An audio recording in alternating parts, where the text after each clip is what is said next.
Sementara proses mediasi kasus gugatan dugaan ijazah palsu Presiden ke-7 Republik Indonesia Joko Widodo yang digelar di Pengadilan Negeri Surakarta belum mencapai kesepakatan.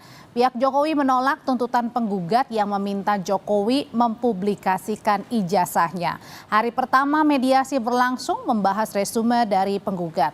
Salah satu tuntutan penggugat adalah meminta Jokowi menunjukkan ijazahnya ke publik. Penggugat menilai masyarakat berhak mengetahui apa pendidikan Jokowi sekaligus membuktikan keaslian ijazah Jokowi. Sementara kuasa hukum Jokowi menolak tuntutan penggugat. Pihak Jokowi menilai penggugat tidak punya hak atau legal standing memaksa Jokowi menunjukkan ijazah aslinya. Proses mediasi akan dilanjutkan pada Rabu pekan depan. Rencananya pihak mediator akan menemui pihak penggugat maupun tergugat secara terpisah untuk mengupayakan penyelesaian ini.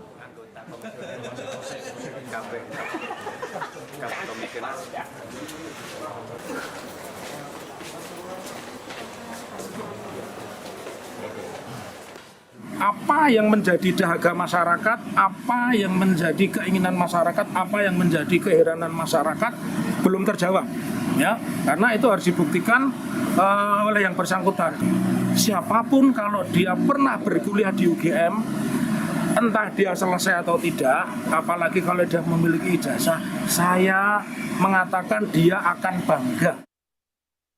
Secara tegas menolak untuk memenuhi atas tuntutan tersebut, ya, dengan alasan bahwa penggugat ini tidak memiliki legal standing, tidak memiliki untuk mengajukan tuntutan hak terkait dengan adanya persoalan yang saat ini disengketakan.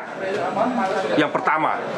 Kemudian yang kedua, ya, perlu kami sampaikan bahwa setiap orang itu berhak atas perlindungan diri pribadi, keluarga, kehormatan, martabat dan harta benda yang di bawah kekuasaannya, serta berhak atas rasa aman dan perlindungan dari ancaman ketakutan untuk berbuat atau tidak berbuat sesuatu yang merupakan hak asasi. Mediator gugatan dugaan ijazah palsu Presiden ke-7 Republik Indonesia Joko Widodo, Adi Sulistiono, meminta Jokowi bisa hadir dalam mediasi selanjutnya. Jokowi bisa tidak hadir jika memenuhi syarat seperti tinggal di luar negeri atau sakit keras atau sedang menjalankan tugas tertentu.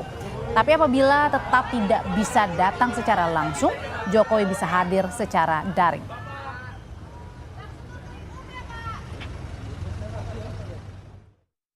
Tadi minta ke kuasa hukum untuk kalau bisa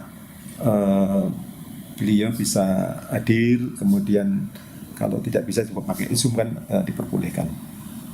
Kecuali memang ada alasan Pak Jokowi tindak ke Jakarta karena ada kepentingan kepentingan yang penting kayak tadi yang melaporkan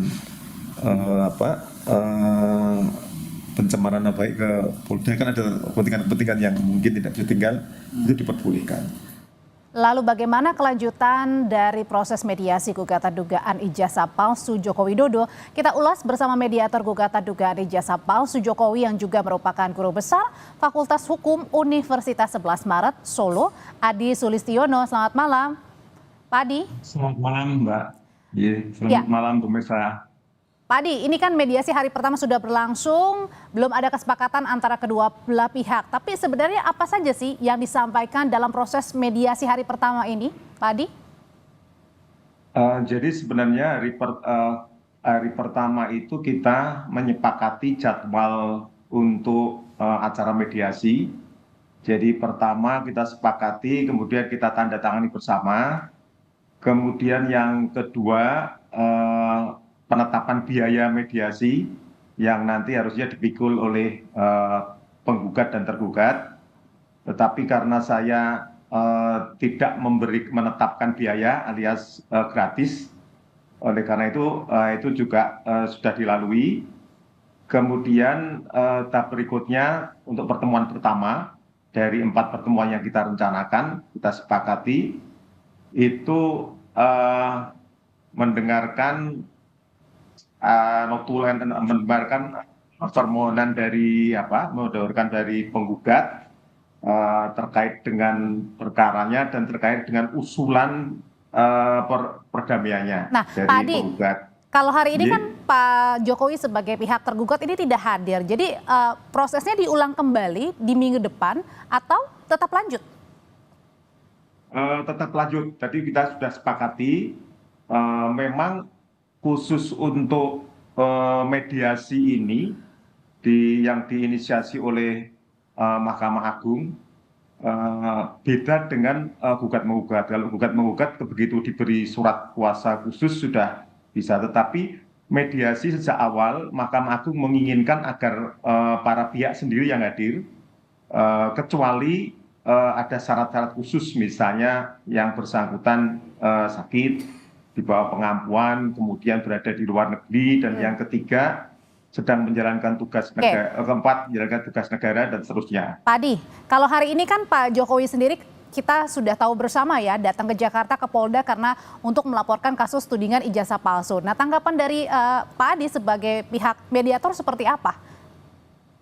Tadi saya juga sudah sampaikan ke penggugat ke depan, baik itu dari tergugat yang dari Universitas Gadjah Mada yang diwakili oleh Biro Hukum, kemudian Pak Jokowi yang diwakili oleh kuasa hukumnya. Ke depan seandainya memang beliau tidak hadir, itu harus ada argumentasi yang kuat sesuai dengan pasal 6 ayat 4 itu.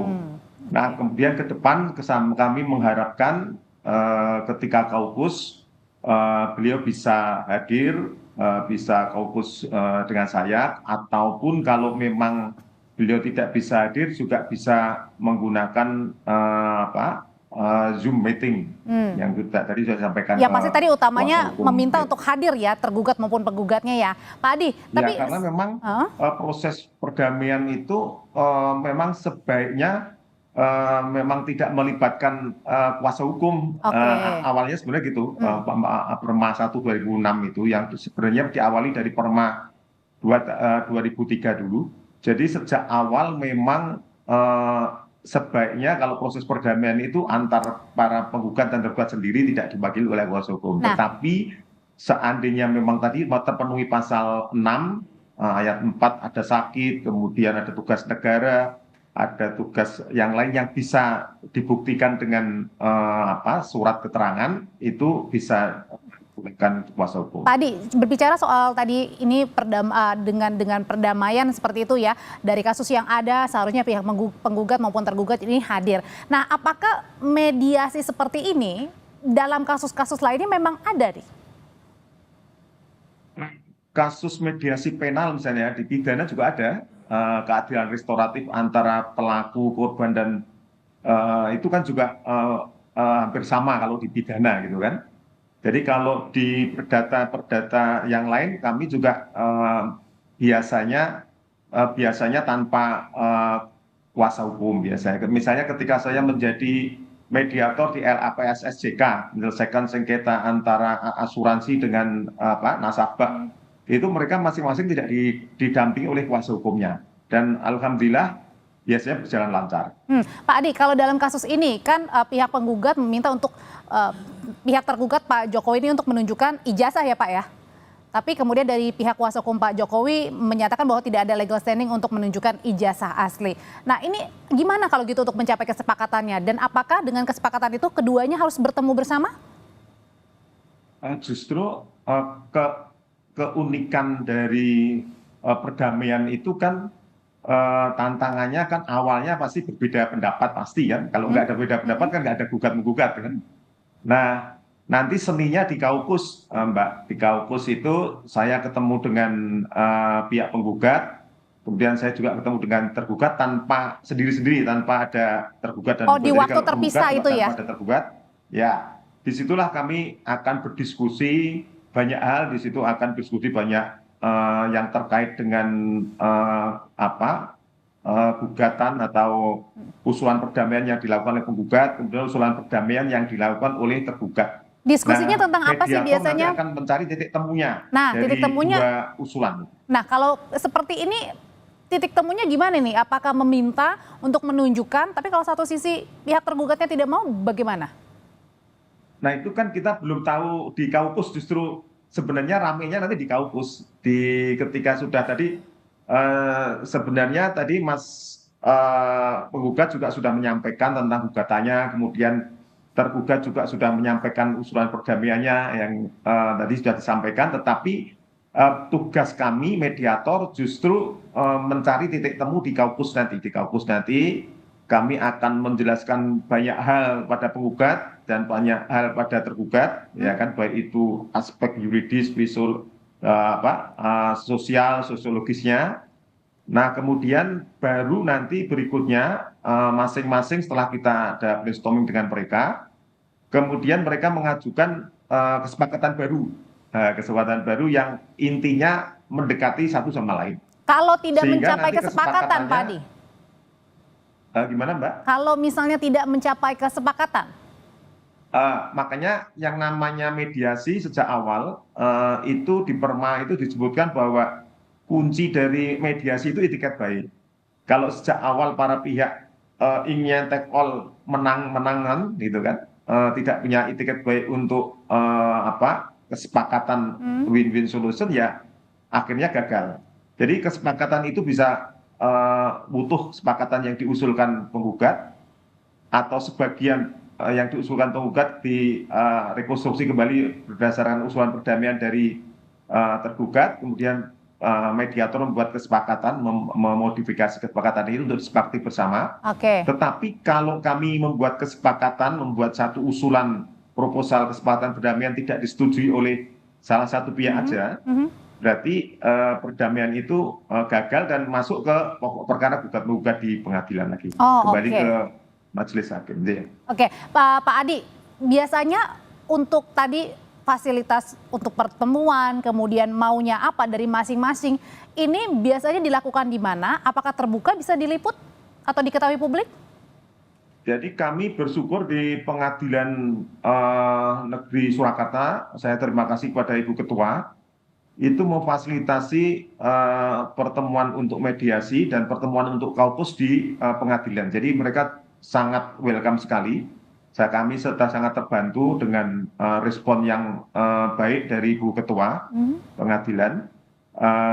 Semuanya sudah disediakan, Mbak, di pengadilan tempat-tempatnya. Bahkan nanti ketika saya membutuhkan Zoom meeting, misalnya dengan Pak Jokowi, kalau Pak Jokowi nggak bisa hadir langsung, itu juga beliau, Bu Ketua juga akan memfasilitasi semuanya. Dan itu. Jadi memang begini, Mbak, memang sebenarnya mediasi ini salah satu bentuk reformasi pengadilan di Indonesia, gagasan dari Mahkamah Agung yang kita harus dukung, karena salah satu kemudian berinvestasi gagal kita di ranking 73 adalah karena sistem peradilan kita yang lama. Dengan model perdamaian, kalau perdamaian itu berhasil, ease of doing business kita, kemudian berinvestasi kita bisa naik. Karena sekarang investor masuk ke Indonesia, ke negara yang lain itu yang diinginkan adalah ada nggak mekanisme licensing kita yang efektif dan efisien. Namun sayangnya, Mbak, di Indonesia itu perdamaian itu hanya baru di bawah 10% yang berhasil.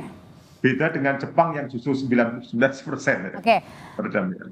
Terima kasih untuk pandangannya sebagai mediator juga, Guru Besar Fakultas Hukum Universitas 11 Maret Solo, Adi Sulistiono. Selamat malam, Pak Adi. Terima kasih.